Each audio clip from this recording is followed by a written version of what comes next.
And when things get like really, really tough, like especially like Mount Aconcagua in South America was the hardest physical thing that I've ever done. It's 22,800 feet, freezing cold, massive, like blistering wind. We're on the mountain for over like 2 weeks. And like the summit day, like I knew I had to like push, as hard as I possibly could.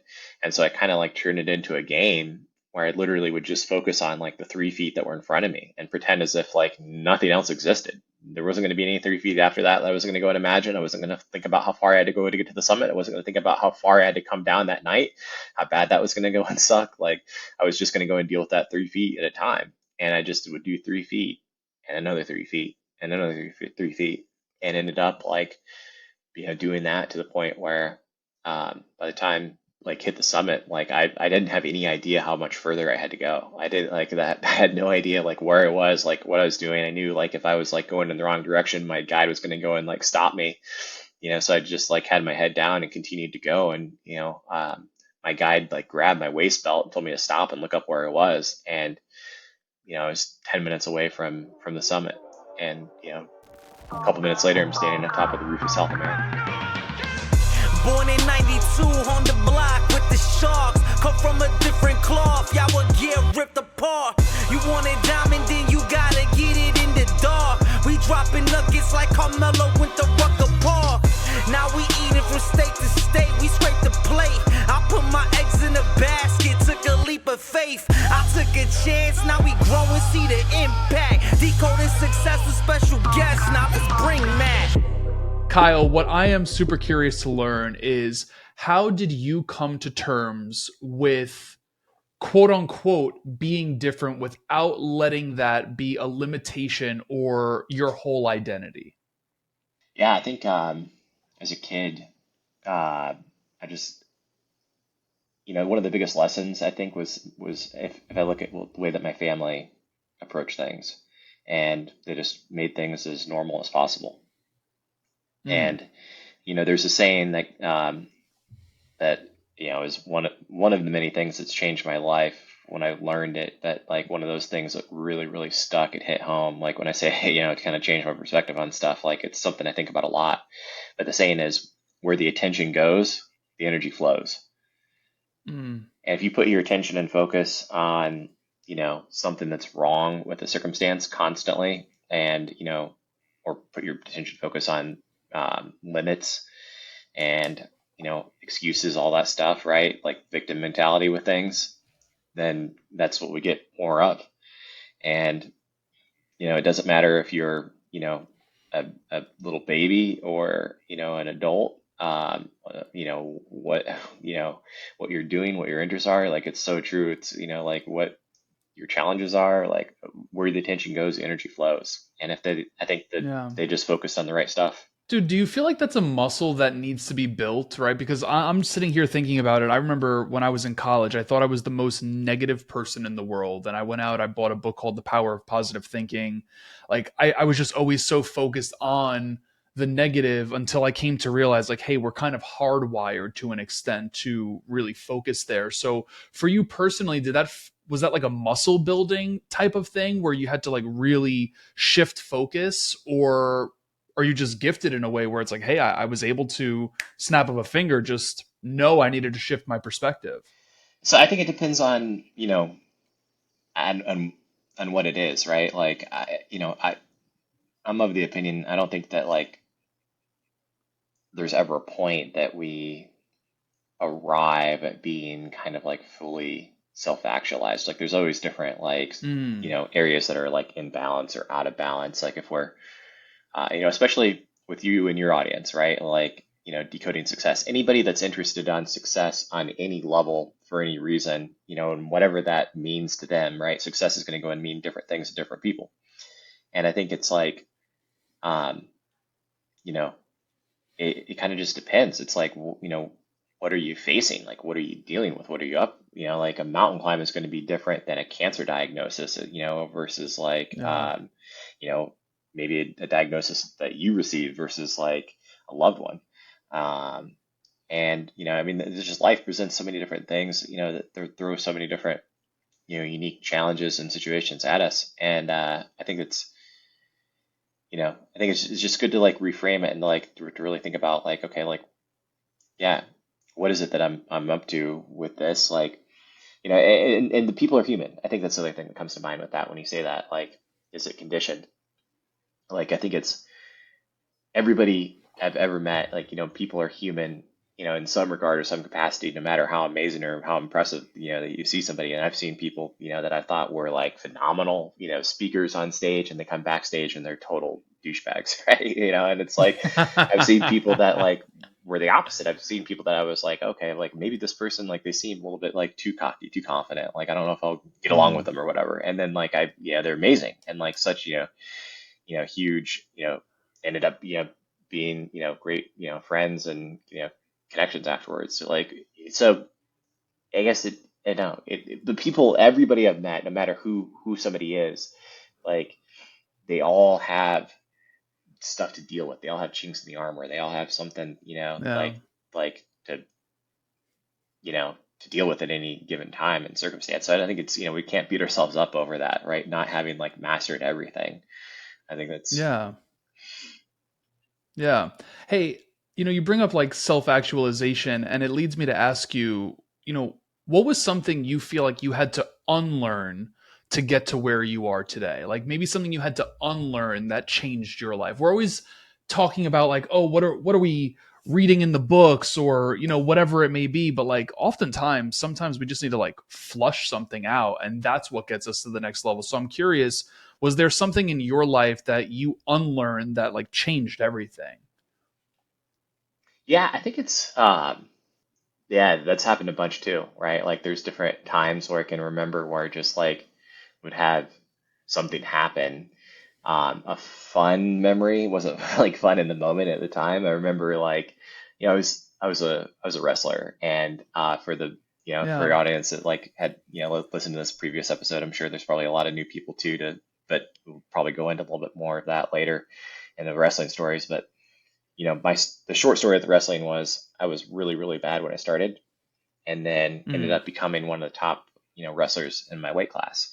And I had to go through that whole process and that arc of like unlearning where I started, right? I was 0 and 35 when I started. By the time I was a senior in high school, I was beating some of the top people in the country. I was 30, won 36 varsity matches, like beat several state champions. I had to kind of like unlearn that like mentality of like all of the pain of like the losses when I first started, that like were kind of like Mm. conditioned inside there. That was you know it was a big deal, right? And then from there I leave and I go and I start jujitsu. And so Brazilian jiu-jitsu, I was going up against, there was like my, my first day at the gym. It was season one of The Ultimate Fighter, and I was at the same gym as Forrest Griffin, who ended up winning the show, and like was on The Ultimate Fighter. And he's a phenomenal human being and one of my favorite people in the world. And like he invited me to come and like train at the gym. And little did I know that everybody that comes and trains at the gym the first day, their first grappling match is, they always tell people to go against this like 90-pound tattoo artist named Nikki, who was like a purple belt at the time, but she was this freaking animal. And ragdolled me and everyone that would go up against her in that first little bit, and like triangle choke me. And I'm like, I had no idea what it was, but I was just like, it was in one of those moments in time where I was like, man, like, I just had a completely new perspective of what was possible. It was like, if she could do this to me, and then I Mm. see her do the same thing to like a guy that was like 200 pounds the next day, somebody that was like twice her, like, her weight. And it was just, I think those kind of moments are amazing. But Yeah, man. I definitely I've had a few of those, I would say. Um, just that kind of like alternate paradigm shifting kind of like, moments. But Hey everyone, pausing this episode to share something with you. In a world of hyper competitiveness, I think the best quote that I can share with you is that there is no one in the world youer than you, and that is truer than true, which is exactly why I wanted to share with you today about Brand Builders Group. It's an organization I've been working with over the last few months. It is absolutely incredible, and today I am sharing with you the opportunity to hop on a free brand call with a brand strategist to help you break through the wall of obscurity. We are in a hyper competitive space at the moment, whether it be on social or with your podcast or with your blog or with your books or getting on stage. No matter what your endeavor is, this is an opportunity for you to hop on a free strategy call with someone from the team to be able to help you navigate the waters of making sure that you are breaking through the wall and taking advantage of all of the opportunities that you most definitely deserve. Again, there is no one in the world youer than you. So no matter what the problem is that you solve, there might be other people that are out there that also solve the same problem, but there is a strategy that can be placed into your initiatives that will help you break through that wall with speed. So I want to share this with you. It is freebrandcall.com/Matt Labrie. That is going to be in the show notes of this episode, whether you're tuned in from audio or through YouTube, whatever it is, freebrandcall.com/Matt Labrie. Yeah, the unlearning thing is big. It's constant too. I think it still applies like as a speaker, I try to like look at like my past events and like unlearn like bad habits or something like that I'd slip into, and kind of the same thing. 100%. 100%. Dude, do you ever feel like pain was what was fueling you when you carried an 0-35 record? Like, what was it that kept you going in those moments? Because it sounds like you could have threw the towel in and it's like, hey, this isn't for me. But was it pain that was fueling you? Was it something else? Like, I'm curious to get into that.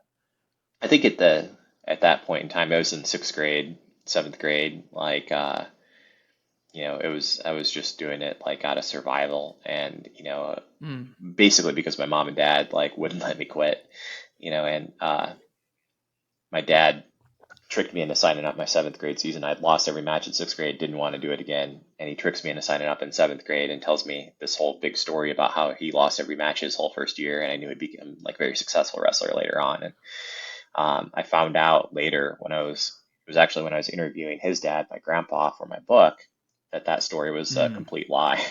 And he was like, oh, he won a bunch of matches that first year. And, but he made up this whole story to try to like encourage me to just stick it out and keep going. But the rule is that like you couldn't quit in the middle of the season. And so when I was just losing repeatedly, I was thinking like I just had to get to the end of the season kind of thing. And I had no idea that Yeah. like I would break through that year and then start winning matches and and then everything kind of started to change after that. What made you interview your grandfather? I'm curious because, dude, you just pulled on the heartstrings a little, and I don't mean to detract us from the wrestling stuff and talking about pain as fuel and so on and so forth. But to me, you just like sent chills up my spine hearing that, because whenever I get asked, hey, what's your favorite episode that you've ever done in 7 years of your podcast? Like, my answer is I interviewed my 89-year-old grandfather who passed away at 92. And it's like, I have that for the rest of my life, and maybe that wasn't your intention at the time, but like you having that moment, like that's for the rest of life. Right. But like, what does that mean to you now that you've done that? So my reasons for doing it, I feel like were different. I'm not going to compare and say that they weren't as noble as yours, but I was doing it because like I had a book contract, and I had to like, Yeah. basically Yeah. like tell the story in the book. And I was 19 years old when I interviewed him, and he's since passed away now too. And I didn't realize at the time, like, when I was asking him those questions, like I was kind of just going through the motions as a 19-year-old kid writing a book that ended up becoming a New York Times bestseller, and I had no idea like the path or trajectory like of things was going to unfold. I kind of had approached the book writing, I think, like at that point, like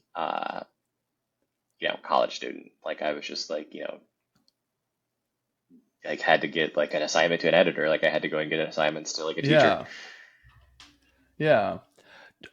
going backwards now, and by the way, I hope you know, Kyle, I wish I could sit here and say I was super noble about my intention of hosting my grandfather, but I think I was doing it because it was the pandemic, and I'm like, hey, Gotta get like somebody to fill the slot. I got to get someone in here, Right? Hey, right? Grandpa, you're up. uh, you're up, man. You're up. We were going around the family, man. But going back to the topic of pain, right? I think that in 2025 and in past years and probably in future years, although it seems like it's shifting in society, it seems like toughness is essentially equated to pain being ignored to an extent, right? So I'm curious if Kyle can like look back over his years and see the evolution of his relationship with maybe mental pain or emotional pain, even physical pain. Like, has your relationship with pain evolved at all? Oh, for sure. Yeah. I mean, like just wrestling in general, start there. I mean, it was like, getting your butt kicked by other people, right? When you lose, like it sucks. And then I started winning. I started winning a lot. I had to deal with a different thing where it was like, then I had to deal with, parents of kids that I was beating that said I had unfair advantage, right? Because, Mm, to give your audience, I don't know, you know, I didn't get to hear the introduction. So I don't know how you described it, but with the disability, like basically my arms end at the elbows and legs end at the knees. And so it's, you know, uh, I have less weight in the end of my arms and where the end of my legs would be. So when I step on a scale, then I have less body weight. To strength rate, yeah. the strength ratio is different, right? I can genuinely be stronger than my opponent. I give up other things like reach and grip and that kind of stuff, right? And like have to go and kind of like re-engineer and figure out how to like wrestle different ways. People have said that like I was unfairly advantaged because I was stronger than a lot of people I was going up against. And there was some truth to that too. Like I get where they're coming from with it, but like it was, like the emotional toll that took. Like I said, when I was 0 and 35 when I first started, like they weren't very, they weren't around and paying attention to that then, and saying I was Yeah. unfairly advantaged at that point. Like if anything, they were saying it was borderline child abuse. So it's like those kind of moments, and obviously the emotional moments of like dealing with like the disability in general, like little kids especially would, be, sometimes really mean, right? And like just asking Yeah. questions over and over again. Sometimes they're just curious and they want to know and they just go and say whatever's on their mind. But sometimes they would like be mean, and try to like, just like, over and over again say like, hey, like what happened to your arms, legs? What happened to your arms, legs? What happened to your arms, legs? And I would tell them like, this is the way I was born, this is the way God made me, something like that, and I had to go and give one of those answers for the first 7 or 8 times. But if they kept being obnoxious, then I was allowed to tell them whatever story I wanted, and would tell them all kinds of stuff about like, shark attack or whatever, being bad at the zoo, and my dad dangles me over the tiger cage, kind of thing. And like, so it's like, this kind of things, I think, just it shows up in different things too, right? Like it's also in business and romantic relationships, like mental toughness and Yeah. like dealing with stuff like that. In a totally unrelated but related example, like mountain climbing, probably the most painful physical thing I've ever experienced. Bear crawling a mountain. Um, you know, but a different kind of pain when I was training at the Brazilian Jiu-Jitsu World Championships, and like looking at like um, my gi that was hanging on the door, and, like in the laundry room, like, and I would like, just stare at it before I'd go into practice because it was like literally painful some days just to go and put it on because I was, training and pushing myself so hard then. And on the polar and other end of the extreme now too, like lately, I think, in the last, over the course of the last like year or so, um, I've had to deal with a host of other things that like, uh, have been like other challenges. One thing in particular was like 6 months ago, like I injured my arm really bad, and actually a little bit longer than that now. Maybe it was like 8, 9, 10 months, a little while ago. Yeah. And but I like couldn't do anything physical for a long period of time. Like a just normal Mm. CrossFit workout and like doing box jumps and like pulling myself up on a box and like just did enough reps where like it just my arm swelled up and had massive like bursitis fluid and like slowed me down where I couldn't like physically do anything but swim for a long time. And kind of like had to learn a different, lesson in life, right? That like just learn kind of like to appreciate things from a slower perspective, but it taught me other Yeah. lessons of, appreciation for, family and just day to day and that kind of thing. Dude, I love riffing with you because, one of the things that dawned on me, I want to say maybe a year or so ago, especially you're an athlete, right? So you get this. Like, I personally lost touch with doing the things that brought me joy in childhood, playing baseball, playing basketball, so on and so forth. So I reintroduced them to my life in adulthood. Pick up basketball now during the week. I'm actually playing in my alumni game on Friday, right? Like these things to like, why do we ever get rid of them as adults? But you bringing up a great point. You're like, I hurt my arm, it kind of threw things off. I'm just curious, like, how do you balance that in adulthood where there are obviously more responsibilities on you, right? Like, yes, we want to have joy incorporated in our life, but if you have an injury and it throws your day off, it throws your month off, it throws a few months off, like maybe your work is impacted, your income's impacted, your revenue's impacted, whatever it may be. So it's challenging to an extent because like joy, there's really no price tag on it, right? Like it's important to have in your life, but at the same time, like we need our health intact, and it's something that I wrestle with personally. Where it's like the back and forth, like God forbid, knock on wood, I rupture my Achilles tendon on Friday. I don't want to manifest that by any chance, right? But like that would suck. Like do you have any mindset or like tactics or anything to like maybe for someone listening that's like, hey, like yes, go enjoy the thing, be mindful of how you enjoy it or anything of the sort. Yeah, I think there's two things that come to mind, right? Like, especially if I think about like you and your audience and like, me being, kind of in that like same like ballpark, like age range, um, Yeah. things change, right? Like, and it's an inevitable aspect of life. And where we are is different than like, my grandpa is 91. You said yours was, 92, I think, before he passed. Like, Yes, you know, sir. Yep.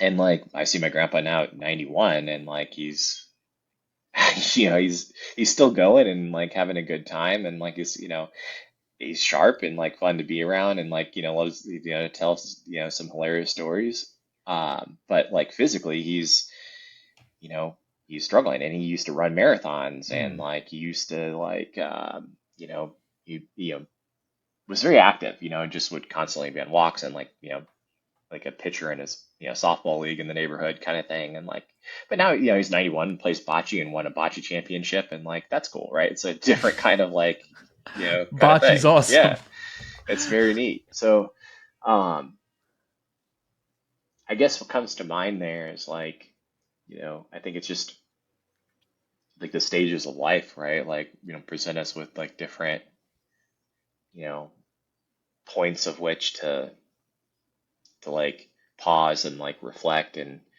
be Mm. grateful for where we're at, and I think the thing that I noticed too is that like I owned a CrossFit gym for like 10 years and people that like I think derived like the most like happiness and success from the gym, you know, they what I could see, I mean, because you get like everybody that comes into the gym, right? You get like, all walks of life and like different kind of like, perspectives. But I think the people that like were able to like actually enjoy it the most and do the best and like remain the healthiest, do it for the longest, um,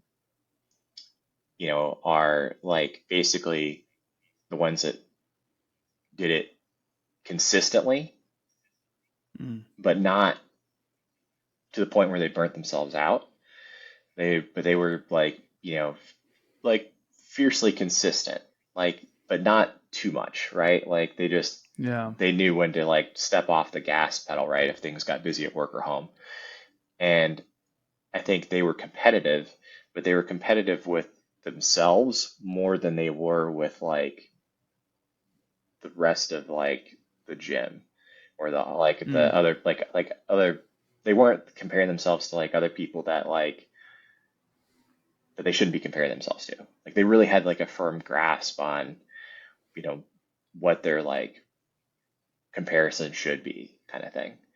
And Yeah. um, I've had different points in time of that, right? I'm sure you have too, right? Like, you're in like over 350 episodes now. That's amazing.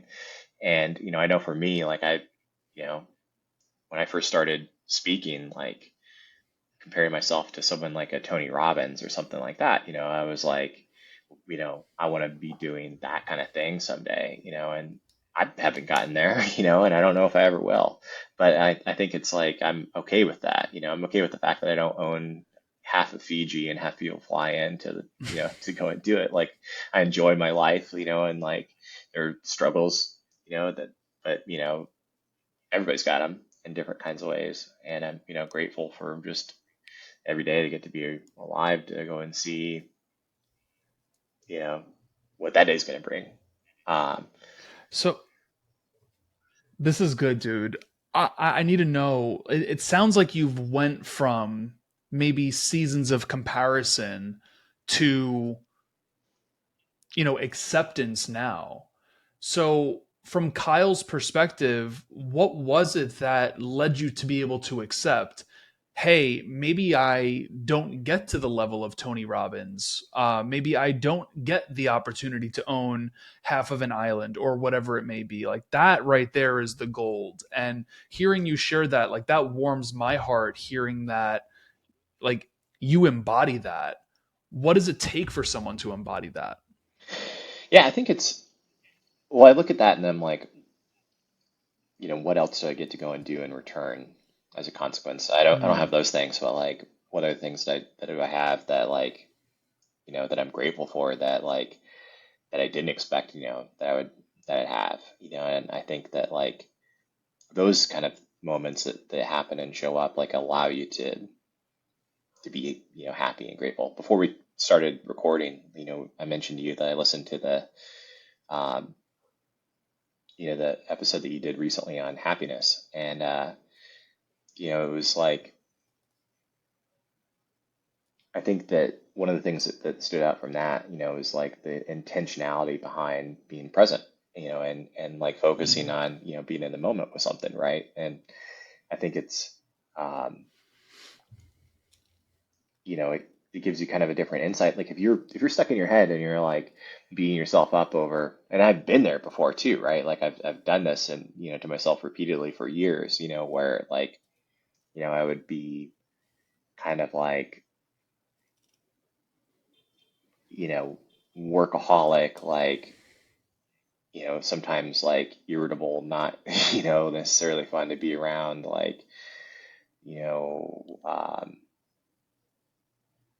just where just absent from a lot of stuff, for yeah. like friends and family and that kind of thing that like, where it just wasn't available. And, I look back on that and I kind of can see and understand why I was that way at that point in time because I was like motivated and I had a goal and I knew what I wanted and anything that got in the way of that goal I viewed as a threat. Mm. So if you want to go and tell me like you shouldn't be pushing yourself this hard in this direction. And I was like, screw you, man. Like this is my path. This is my way. Like you're an obstacle. Like you're keeping me from like getting to where I want to go. And like I had that kind of like mission, then all of a sudden it's like I think that my I'm 39 now. I think that like probably around the time I hit like 35, 36, like it was the first time I started to get hit with like kind of just a change of perspective. Maybe that's not the way that I Mm. wanted to be. I don't want to miss out on opportunities to do stuff because I was too focused on other things, right? Like it's not that important at the end of the day. We are Do you feel like did that perspective shift, Kyle? Did that have to come by like a 2x4 across the face, like dealt by life, or was it a slow, subtle shift to have a new perspective? And the reason I ask is because I mean I am admittedly, and I've owned this like personally a very stubborn New Yorker, right? Like my mother had to tell me something 30 times for it to finally register. And if it didn't register by her, life came by with the 2x4 and clocked me in the face. So, like, that particular perspective shift, right? You said around 34, 35, it started to shift. Was it a particular moment, or was it just life guiding you in a different direction gently? Yeah, I think it was a bit of both. And, there was like definitely like in hindsight, like I can look back and see, completely kind of where my head was at and what I was thinking. Yeah. Like it makes sense. And but I definitely, if I look at like mistakes that I've made that have, kept me from, you know, whatever it was, like I guess I had to like have like probably one of the biggest things out of it was more a matter of like the delusion that like I could be a like a bunch of different things well, Hmm. and as opposed to like focusing on like a couple of things and doing those things really well, and like I kind of had in my head like no, like you know I know that it's just like a matter of like mindset and will that I just have to like figure out how to like you know bend matter, and like space and time to like to my will kind of thing. And then you realize Yeah. like, you have a couple like failures, and like okay, well, success will be around the corner, and then it doesn't happen, and then like, it just kind of forces like reevaluation with that. And I think that like, you know, it's a weird dichotomy because like my messaging is like a no excuses message and like find a way to like figure it out, right, like overcome. And yet at the same time, one of the most important things I think with that is like knowing like what to like to quit, what to give up Mm. and what to like let go of. And I think that that's just as important sometimes as knowing when to like push through and when to overcome. How do you gauge that, right? Because it brings me back to what you were sharing earlier. You were sharing like, hey, obviously we evolve, right? You were comparing your grandfather and what he's doing today. Like, we just all have different seasons, and in some seasons we just can't do some of the things that we previously done. How do you accept what life is showing you, right? Whether that be physically, whether that be mentally, whether that be emotionally, whether that be in business, whether that be, on the speaker circuit, so on and so forth. How do you gauge like, hey, this is the opportunity to push forward. This is the opportunity to pull back, right? It's like we're given these signs. How do you know when to trust, whether that be gut or so on and so forth? What comes to mind, it comes back to so much of like that, like what I was saying before of, the successful people in the gym scenario, like, but this I think applies to anything in life. It's just like proper comparison. And like Mm, probably almost every speaker at some point in time, that starts out like has that like dream or desire to like get to the level of like Tony Robbins, right? of course. Yeah. And yet like if I look at that and I'm like comparing myself to that, okay, so I failed in that regard of getting there, but like so is everybody else, right? And you know, then also, there's a bunch of things that I can do, and differently, right, with my story and my unique experiences in my life that that he can't do. And it's where we have to like focus on like our strength and like our wheelhouse of like what it is that matters and is important to us in different ways in different regards. And people are going to have different preferences with things too, right? Like there's people that might like my style more and differently than his. Point being, it's like it's not. It's just like where's like the proper comparison? Don't like I think like look at things like from this like macro like stressed out like overwhelmed too big like too much kind of perspective, like narrow things down and look at things like individually. I think it would like Mm. that alone would, you know, would change the world if people really truly were to go and take it on. But for whatever reason, it's not within our capacity as human beings to do that. Like we have the inability to like actually like take that on because we're too emotionally charged and too emotionally activated. Like if you look at like, Mm. Republicans and Democrats, there's like everybody has like a scale of, interest of, like if you were to pick any topic of any different thing, like there's it's sliding scale with like virtually everything. And yet people go and like paint things from a perspective of like a tribal mentality of like this is my group and like this group's the enemy, and it's kind of like, to some extent frightening because I think that we wield, these like huge weapons and all right that can go and like end things immediately. And yet then the other side of it, like the flip side of it too, is like, you know, I think there's probably like some pretty deep seated rooted reasons as to like why we do that. They go way back over the course of like our history as, kind of being more tribal creatures that like have these like opinions that are like set in stone with stuff. And it's like, it's the same Mm. thing. I think you got to like look at things with a degree of like specificity, like very clearly, like one, with like as much resolution as possible is like, um, it's talk about a life-changing quote. One of my favorite things that I ever learned, I studied like neuro-linguistic programming under like the founder, Richard Bandler, who created it like back in like 2010. Like I went to one of his seminars and like fell in love with it. And, the whole concept is like, you can like, the human beings are programmable to some extent, and like we can go and like teach ourselves to go and to do that.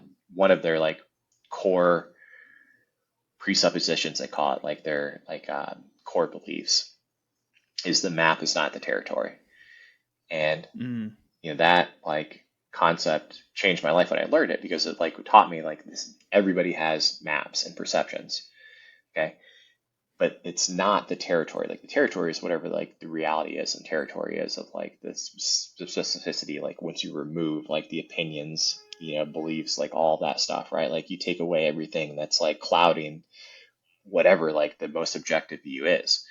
And a map is only as good as it is like useful to like the territory itself to go and like walk around and navigate.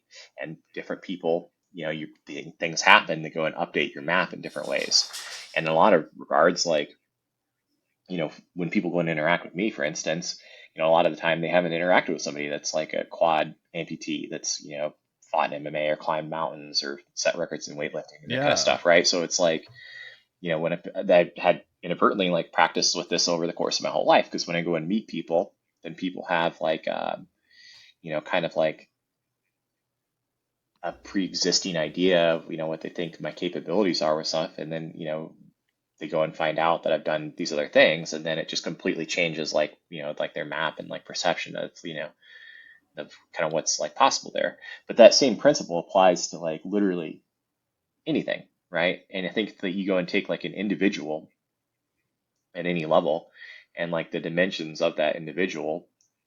And I think like in this in particular, without like going in too many different directions here, like we're talking about like this comparison a lot. And I think like comparison itself is not necessarily a good or bad thing. It's just it's a tool, right?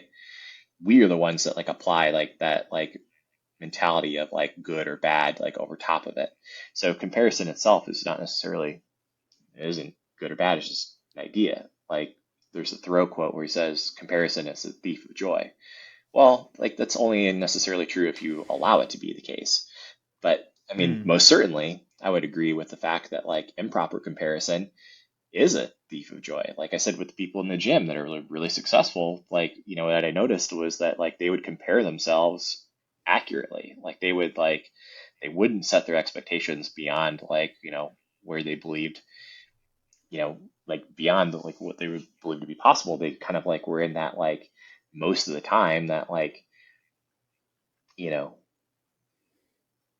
like 90% of the way, like to their comfort zone, with like 10% kind of like buffer with the capacity to like, you know, at times, go the extra mile and kind of like push, hard and like do something, even more, right? And Yeah. but like they knew that they had to like put themselves close to that like limit, but they didn't like have to like, rev themselves up like, too far like past it. Um, so I guess, what I hope to get across to your audience too, it's like, and to leave you guys with something like, actually like useful, I think from this, like, um, when I'm like climbing a mountain, like a lot of it, like I'm down on all fours, bear crawling, and I've got special custom shoes made for my arms and my feet, and a lot of it like sucks. And I could compare myself to like my friend's experience and like go and say like I'm jealous of them with the fact that they can go and like like look around and like talk to each other and enjoy it. Like for me, I'm like literally down like looking at the dirt, the rock, and the ice, and like it's painful, right? And bear crawling, it's just like brutally hard like the whole time. And yet like I have to remind myself that like that is like my experience there. And when things get like really really tough, like especially like Maynard in South America was the hardest physical thing that I've ever done. It's 22,800 feet, freezing cold, massive, like blistering wind. We're on the mountain for over like 2 weeks, and like the summit day, like I knew I had to like push, as hard as I possibly could. And so I kind of like turned it into a game where I literally would just focus on like the 3 feet that were in front of me and pretend as if like Mm. nothing else existed. There wasn't going to be any 3 feet after that I was going to go and imagine. I wasn't going to think about how far I had to go to get to the summit. I wasn't going to think about how far I had to come down that night, how bad that was going to go and suck. Like I was just going to go and deal with that 3 feet at a time. And I just would do 3 feet and another 3 feet and another 3 feet, and ended up like doing that to the point where by the time you know like I like hit the summit, like I didn't have any idea how much further I had to go. I didn't like that. I had no idea like where I was, like what I was doing. I knew like if I was like going in the wrong direction, my guide was going to go and like stop me. So I just like had my head down and continued to go. And my guide like grabbed my waist belt and told me to stop and look up where I was. And I was 10 minutes away from the summit. And a couple Man. minutes later, I'm standing on top of the roof of South America with some of my best friends. But it happened as a consequence of like just doing that. Like if I had focused, I think like on how much further I had to go, or like all of the things that like I don't think I would have made it, because I literally like it came down to like I was at like 4:15 when I hit the summit, 4:15 p.m. and our turnaround time was at 4 p.m. So I was like, my guide gave me an extra 15-minute grace window. That's where people get in trouble in the mountains, is when you don't honor that like turnaround time, where it's time to Yeah. stop and like go back, because like you get caught out at night without shelter, like all that. Like you have to honor that. And so I was close as it was to like, would I make it? Would I not? And uh, I think it happened as a consequence of just, you know, blocking out everything else and just focusing on like, I'm just going to deal with this 3 feet. And the truth is, like, I've never met anybody that was so exhausted that like you couldn't go another 3 feet. And the truth of the matter is, Mm. like, oddly, I think it's like, even if you think about people that have like literally like gone and pushed themselves, whether they were in some survival scenario or in the military or an emergency or whatever it is, like people that have pushed themselves to like to death, to exhaustion, you weren't even conscious of that last 3 feet. Like you Yeah. you literally like at that point, like I've never met somebody that was so tired that like you couldn't do another 3 feet. You can always do the next three Mm. feet no matter what it is, no matter what the diagnosis is, no matter what the like circumstance is, no matter what the challenges, like the forecast, and business, or what the stock market does, or whatever it is, right? Like it's or your marriage, or that next 3 feet at the gym, like and just dealing with that, like people that are listening to this while they're on a treadmill or a bike right now, right? Like just dealing with that like next 3 feet, like you are never going to be tired to the point where you can't deal with another 3 feet. You always can. Mm. Dude, I love that. I absolutely love it.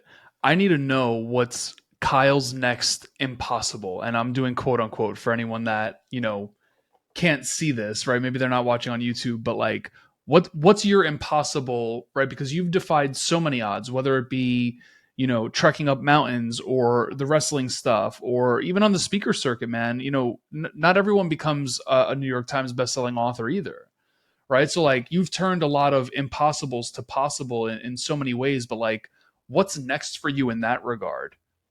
For the first time in my life, I'm kind of unsure about that, and like I'm okay with it in the sense that like, I mean, I don't know, I have no idea. I mean, whether it's, breaking into endurance sports or like, I've had somebody that like reached out recently that wanted me to like, him and another person like to kayak across the Pacific Ocean, whereas like I don't know if that's borderline like suicidal or like if that's a good idea. Like I don't know, and like, or like uh I mean, there's always, speaking, sharing the story, like that kind of thing. Like, there's a bunch of different, things.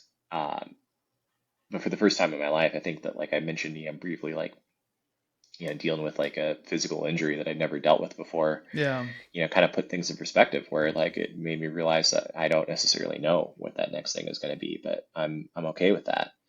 Um, Mm. Spiritually speaking, there's like,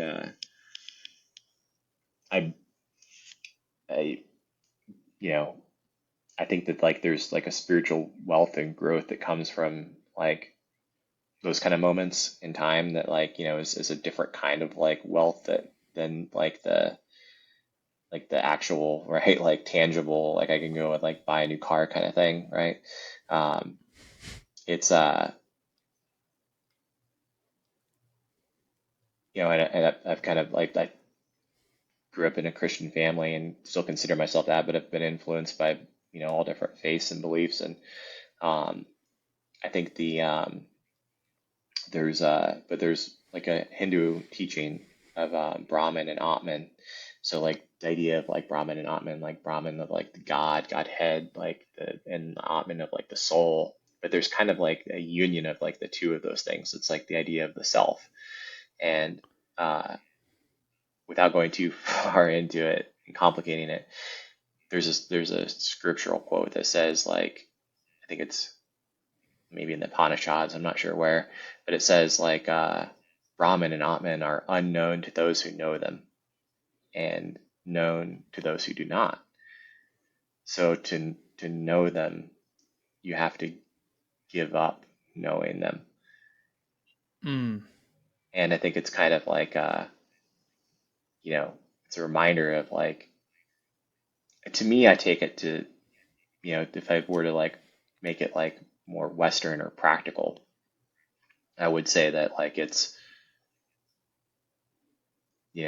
certainty itself can kind of like keep us from like the highest like spiritual like, you know, sense and connection to like whatever the greater good is for ourselves and others. I think whenever we're like, certain over something, and even going back to like I said, politically, right? Like, it's the same thing, or like, like whether it's nationalistically or ethnically or like tribally inside of like, you can go and look online to go and see like endless debates of like, who's better at close quarter combat of like Delta Force or Navy SEALs, right? Like, you know, in like, or fantasy football stuff, right? Like you can apply it to like to literally anything. And there's just this constant kind of like, tribalism that like goes in that, that exists. And I think that like certainty, I think is such a key thing to like, it's both really powerful in certain doses when we're like, using it for the right reasons. We're like just certain and like determined, I guess, is like maybe like the better way to go and have it. But like I think there are very few things that we should.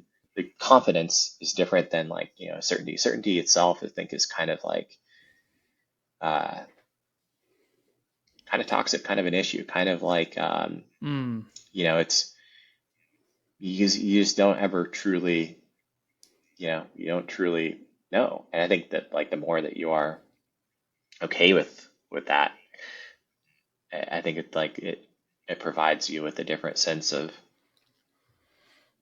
experience and kind of well-being. Yeah. When you say certainty, do you relate that to control? I think it's an aspect of it, yeah, for sure. I mean, I think that's how it shows up. Yeah. Yeah, I mean, if we're certain that I'm right and you're wrong, then like, yeah, then it that controls like the next door neighbor. Yeah, for sure. Hey, one thing that really stood out to me there, Kyle, was how nonchalantly you talk about things that would scare and do things that scare the living crap out of people, right? Like the way that you were just like very nonchalantly referring to the opportunity of kayaking across the Pacific.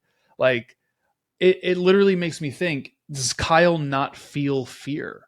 And while I'm sure fear exists to an extent, it seems like your relationship with fear is actually healthy, right? To the point where it's a feeling. Maybe it comes and it goes, but like, talk to me about fear. Like, does anxiety pop up for you? Do you not feel anxiety? So on and so forth.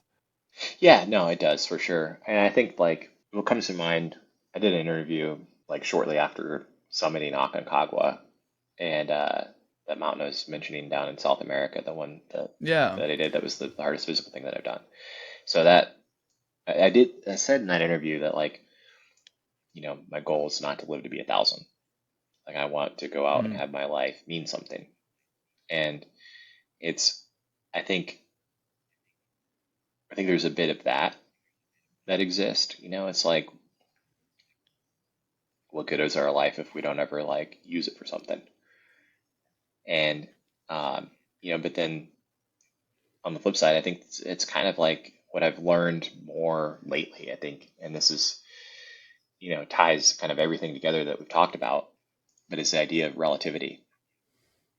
Mm. And if you really truly get that concept of relativity, then it changes things for you, because relativity is uniquely custom to you.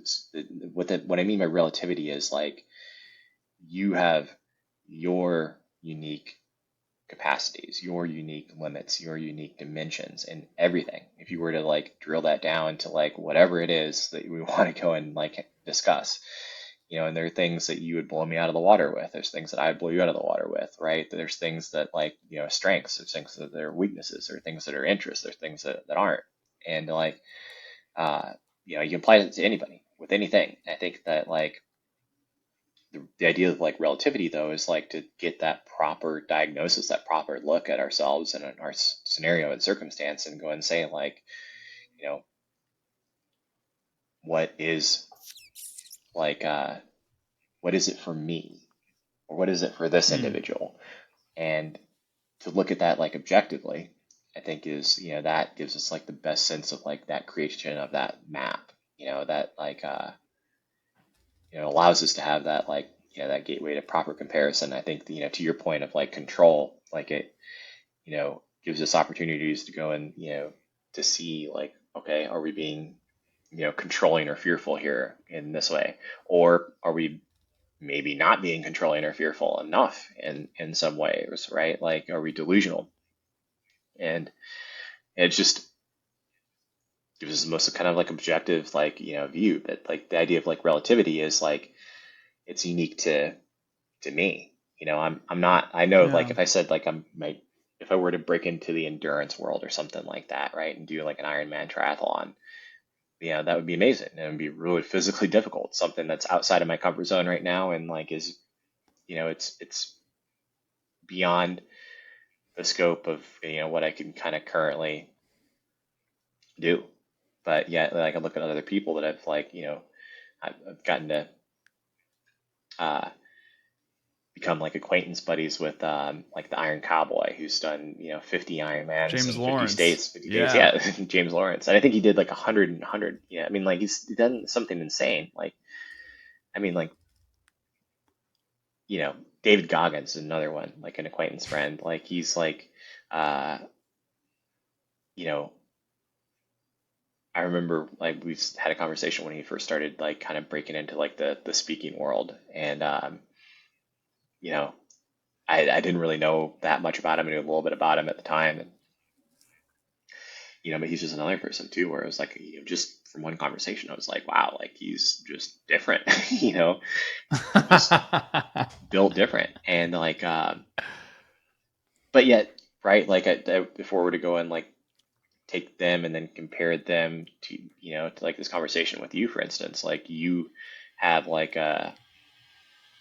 you know, an ability, I'm sure, in ways to, connect with people that like, that supersede a lot of, their connections, right? Just because of, I Hmm. think you're like, I could tell from like your curiosity, your like, openness, warmth, like, your mentality of like decoding success. Like it's written literally in like the title of like the podcast, where it's like, that is like the motive that you have like behind, doing this is like you are like literally like, like a cartographer of that map of like, what is that like success? And every conversation, then goes into like each individual's like core beliefs of like what it is that have, led them and guided them on their way. And that's awesome. I mean, you've got a massive archive of, of those conversations that you've had with people. I think that like, uh, you know, provide a really unique insight. So I think Yeah, man. it's pretty cool, and I think it just goes to show that everybody in different ways, like it comes back to that like, you know, that relativity. I don't need to compare myself to everyone with everything by any stretch. What is it that's like uh, most important? Yeah. I know that I personally am walking out of here with, I think you said it so beautifully, like comparison is not good or bad, right? Good or bad are constructs of perception, like how we perceive things. But like going back to what you were saying, like I view comparison now after this conversation as a positive to an extent, because you can look at Tony Robbins and say, hey, I'm not on that level, whatever that may mean, but you identifying that also gives you something to shoot for, right? Like his stature, his notoriety, his whatever it may be. And I'm just using him as an example, like comparing to where you are to where he is, again, whatever that is, like that gives you something to aim at. And if we don't have the Totally. thing to aim at, right? Like, And how do we know where we can go? alternatively, to look at it from another way, like again, to bring up the idea of like not knowing, the other way to look at that is, or Perfect. not, is he the right person to compare to at all? There you Because go. I think that like when I first started, I think there's like my naivete of like first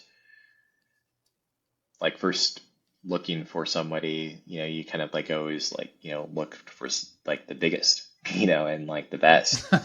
And at least that was my mentality, right? And then, but then like to think about that, like is like, okay, it's not necessarily the way that I need to look at this. I Yeah. need to find like, you know, who is it that I think that like, I don't necessarily have this answer. It's an interesting question. I think that like, who's done it. I mean, I kind of do. Like, there's people I can look at in my life, and I can go and look at them and go and say, like, okay, like they've got it figured out. Like in terms of like, I value balance a lot, and Mhm. like people that are able to like, work hard, play hard kind of thing, right? Like people that are able to, have uh, achieve things without like the cost of like, losing friends, family, sanity, like, you know, Yeah. health, all that. Like, you know, and that's just kind of like a different thing. Like I think, if you had tried to convince me otherwise, I think that I just looked at like purely like people that like achieve things as like the group that I wanted to go and emulate. And that's just a stage of life, that I was in at that point. I think now it's I can look at things like, through a different lens, but everybody's got to go through their own journey to go and to get there. But 100%. having that thing to get an Yeah. aim at, like, is yeah, it's so critical. It's just I think that like the relativity idea of what I was sharing too. It's like that where it becomes so important is like, is it the right thing? Like, is it the right thing to aim at? Yeah. Is it the like Yeah. if you're gonna go and aim at something, that's great, but like make it worthwhile. Like make it something that like it's like actually like the thing that you want. Like if you get there, are you gonna be happy? If you don't get there, like Yeah. are you gonna be happy? Uh, That's like a really big premise of this show, right? Like success whatever success is to everyone, but like oftentimes we aim at things that were planted in our mind and they're not necessarily the thing that we actually want, right? And I know that I've been guilty of that, where I'm shooting for this thing and I get this thing, and then all of a sudden I'm like, wait, like I got the thing, why am I not happy? And it's, well, dude, you didn't want that. You were told to go get that, Yeah. right? And that's really what we're decoding, is Like you like conditioned for it. understanding. Yeah. Nailed it. Yeah. Nailed it. No, I Right. love that. Absolutely. Yeah, it's cool. I think over the like for the your audience that's like followed you for a long time, I think that like, you know, if you got 350 conversations, so, or something like, that to or whatever, 360 by the time you post this, like, if you got that basis to go through and see like, that number of uh, conversations to get that many kind of unique perspectives of things, I think it gives you that like, yeah, I think, and this is such a cool thing about technology and like podcasting in general, I think, but like it's, I think, a way to be able to go and gain that experience through somebody else's lived experience, if that makes sense. Like Mm. you don't have to like make the same mistakes, that somebody else has made, to get there. You can go and hear Yeah, somebody they else's say story and like learn a ton from that. 100%.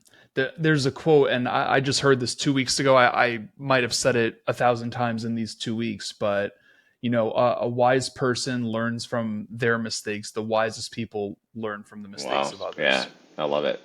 Right. Yeah, man. Well, hey, Kyle, I want to make sure that I'm respecting your time. I could probably go on for another couple hours here.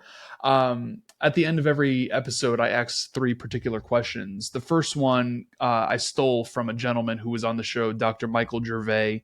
He was in the NFL. He worked with like the Seahawks during their championship runs and whatnot. And he asked me this question, and I'm like, well, Mike, I'm going to steal this and ask it to every guest that comes on the show after this.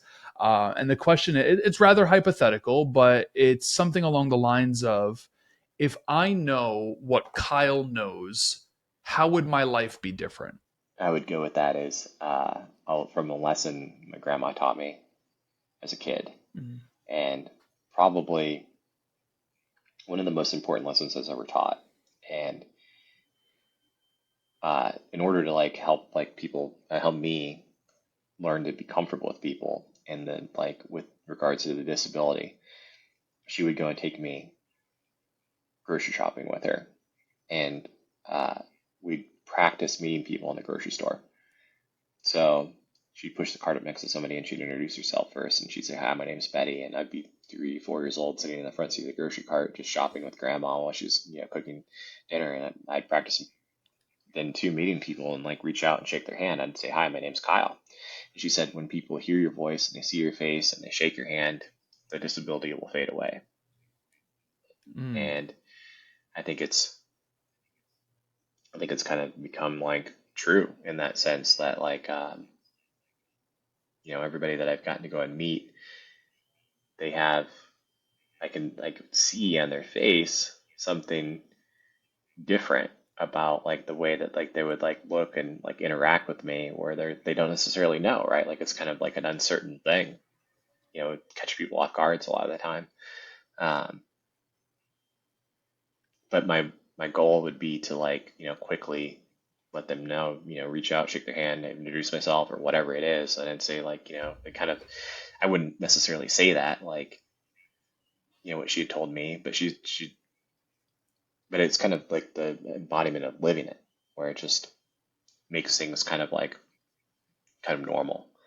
Yeah. And I think that like she created for me in doing that was a sense of comfort and ease, that like no matter who it is that I'm there with and meeting, you know if I can reach out and shake their hand, and they can hear your voice, see your face, like then they'll forget about the disability. Well, I think that kind of like has transcended into like a bunch of other things too.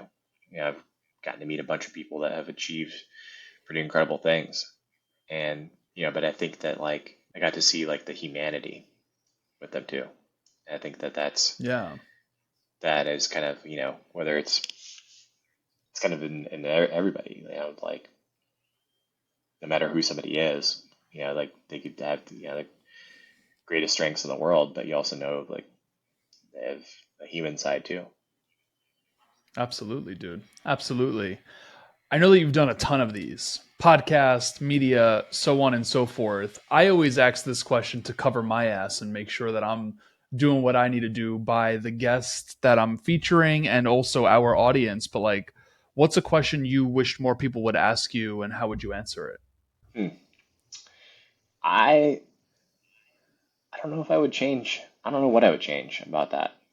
I think it's what I've kind of learned is like based on like what somebody's asking or interacting with, like you can like when I mentioned that understanding the maps of somebody's kind of perception, I can kind of get an idea of like of what's important to like that individual. Yeah. Like what is like kind of Yeah. like that roadmap like look like to them.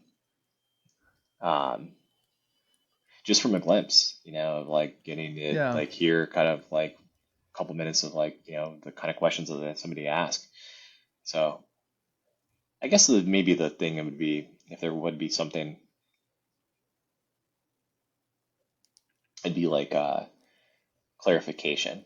Like I love to like discuss, and like you said, like to riff, right? And to like throw out stuff that like is on the fringe of what I barely understand myself, Yeah. and like I wish people wouldn't pretend that they're like that they understood something, if that makes sense. So they, I wish that they would just be like more confident to say that they don't know what it is, and like, hey, sorry, like either uh I'm an idiot or you are, like, one of the two, like,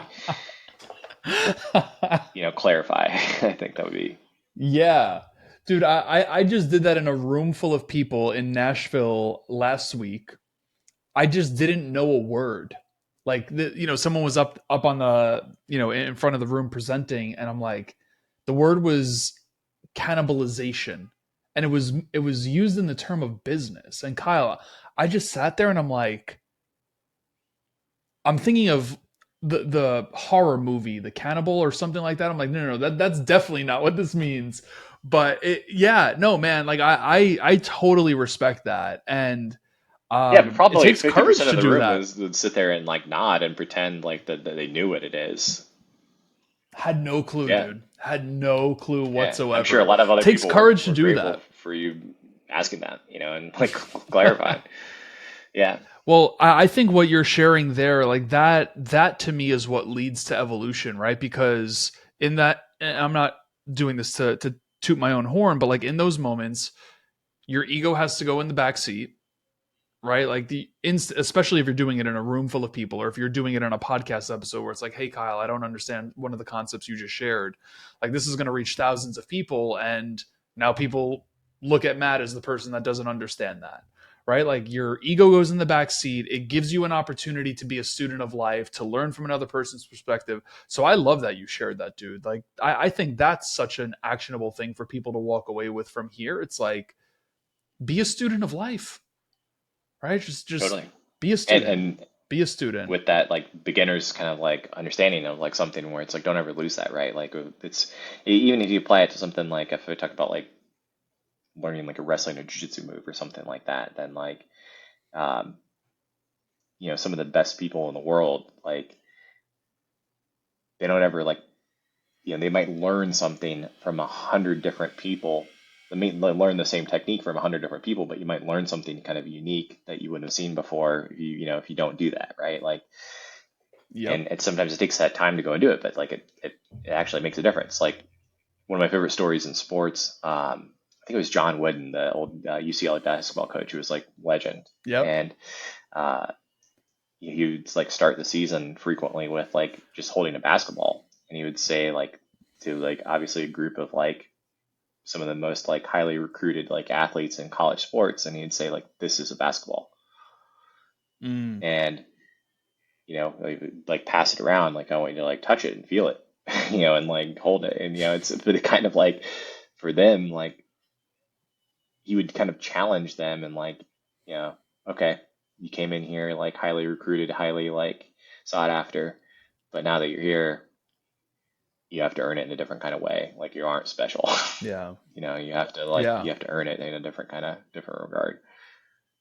Yeah, And that man. starts from the Um, beginning, from the basics, and even if you think that you know something, then like, learn it anyway. Absolutely. Absolutely. Kyle, last question for you, man. Actually, I probably have one more because before we even go into this last question, number one is I just want everyone to know that Kyle's websites, socials, all of that good stuff is in the show notes of this. But I think more importantly than just website socials, Kyle, like what do you have coming out on the horizon that we should let people know about? Is there another book in the works? Like, do you want to write another book? Obviously, you're on the speaker circuit, but anything that we should point people in the direction of?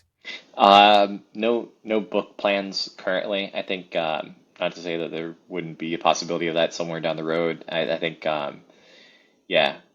Uh, yeah, for the first time in my life, I think I'm kind of like I said, like in this like a different kind of stage where like for me, I'm like Yeah. it's actually kind of been nice in a lot of regards, like with the fact that I don't have to like wake up and like stress about like promoting like the next like big thing. The speaking is like still something that I do, and um that is like a little bit different than than this like podcast kind of experience. But people are interested in learning more, then they can reach out to the website and can get in contact with you. But yeah, I think there's a bunch of content that like people can go and like look up and stuff too. And I think it helps to have like kind of like a visual understanding of some of the stuff that I was talking about, and kind of see like, okay, how does a guy without arms and legs wrestle or climb a mountain, that kind of thing. Like, Yeah. then people can go and look on YouTube, just type my name in there and you can find out. There's a ton, man. We'll put some links in the show notes too. There's a ton of stuff out there. But hey, Kyle, last question for you. You made it clear. Hey, I don't want to live till I'm 1,000 years old. You gave me a little layup here because this is where the question goes, right? But let's say you make it to whatever year you want to live, and you continue to live this life of purpose, so on and so forth. Whether it's through books or through speaking or just interactions like this, whatever it may be. But as we all know, we all have a day, and when that day comes, we're gone. When it comes down to Kyle being remembered, I'm really curious. What is the piece of advice you want to be remembered by? Right? Like if I think of Kyle, we've had numerous interactions now. Again, super grateful for this opportunity, Kyle. But like, if I were to think of Kyle's name, what is the advice that pops into my mind? Wow, that's a deep question. That's a good question. Um, I would say that like the thing I would want to go and lead people with is that our limits actually are often not what we would have expected them to be. Mm, And a lot of like the self-imposed kind of things that we like put on ourselves, or they're not like, they don't actually turn out to be real. And if you, are able to challenge yourself and push yourself in a way, and I think that, I kind of focused on like the other side, like the side of like reining that in, I guess, more than I did like the side of like forcing that and encouraging that, if that makes sense. If you look at like, it definitely yeah, because does. I think in your audience though, it's like there's they're already here. They already have that like tendency and like mentality that like they want to decode success for themselves.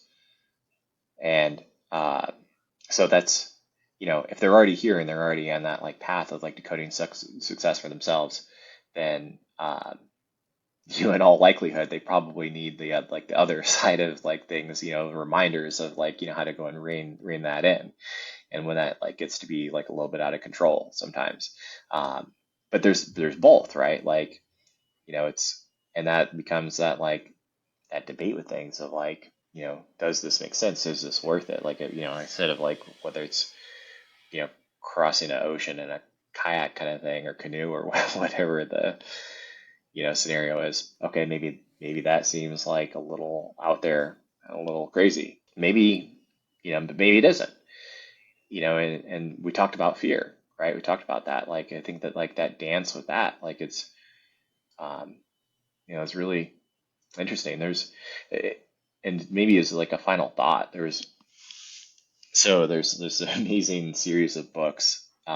It's I haven't finished it. I need to go back and actually like listen to some of these. I've got them on audiobook, but it's hard to even describe what they are. But it's like historical fiction almost, or like a character kind of like fiction, but kind of like somewhat based in reality. There was this guy named Carlos Castaneda who was like Mm. he was like a like kind of like a journalist of some sorts, and he like goes on this like journey of like self-discovery and like comes across this guy who's like a shaman named Don Juan, and it ends up in this like very like wild kind of like psychedelic like adventure or like to the extreme. But there's very like salient moments where like Don Juan will like go and like teach him certain things, and like he had uh, what he described are like the four, I think he called them immortal enemies, and they're kind of progressive. Like you have to like overcome like the enemy in order to like get to the next one. After you overcome it, doesn't necessarily mean that it goes away. It's just like you have to just deal with it or change your relationship with it. The first is fear. Like you have to overcome fear if you're going to like go on to the next thing and open up the next kind of doorway. But fear doesn't go away after you conquered it. Like it just changes, and it changes into a different kind of fear. Mm. Um, then the next is clarity. After you think Mm. that you've gained clarity, then well it just changes your relationship with it. But after you've conquered fear, you've conquered clarity, like then power becomes like the next thing, and any sort of like you know advancement of like status, influence, all of those things. And too much, not enough, like how hard to push, how not, like all of those things kind of become like in that world. And if you're able to overcome that, the final immortal enemy is old age. Mm. And it's the one that like always defeats us all. But yet like it's each one of those things, fear, clarity, power, old age, like while progressive, I think that like you take that like application, you can layer it over, any different scenario or circumstance, and you can go and line it up and go and see, any dimension, any aspect of life. And like, yeah, this is, where I'm, yeah, it's just, I think that does kind of like a really good job of like that sense of like analysis of, am I on track, or am I struggling to like, to keep up in this area? Yeah. Dude, you've just added to my reading list. I ferociously wrote that down because for whatever reason, I love fables like The Monk Who Sold His Ferrari, like The Alchemist, those types of books. And if this is like a historical fiction book related to personal development, It's weird. thank you for adding Yeah. to my Oh library man, already. with like a wild shamanic like psychedelic twist. Like I it's a love that. very out there kind of like book, but no, I mean they're amazing stories. And I remember like hearing that though, and like coming across it, and I was like, wow. Like I've literally Yeah. taken that and kind of applied it to so many different areas of life and so many different times and so many different circumstances, and like you can see that it just shows up time and time again. So I love that. Dude, Kyle, thank you so much, man. Like I can talk to you the rest of the night on probably many different topics. Super, super grateful for this opportunity. And again, I want to remind everyone that Kyle's socials, websites, videos on YouTube, the whole kit and caboodle, book, like all of that is in the show notes of this episode. But Kyle, thank you, thanks, dude. man. Appreciate Absolutely. you, man. Likewise. Yeah, we'll have to do it in another 5 or 6 years.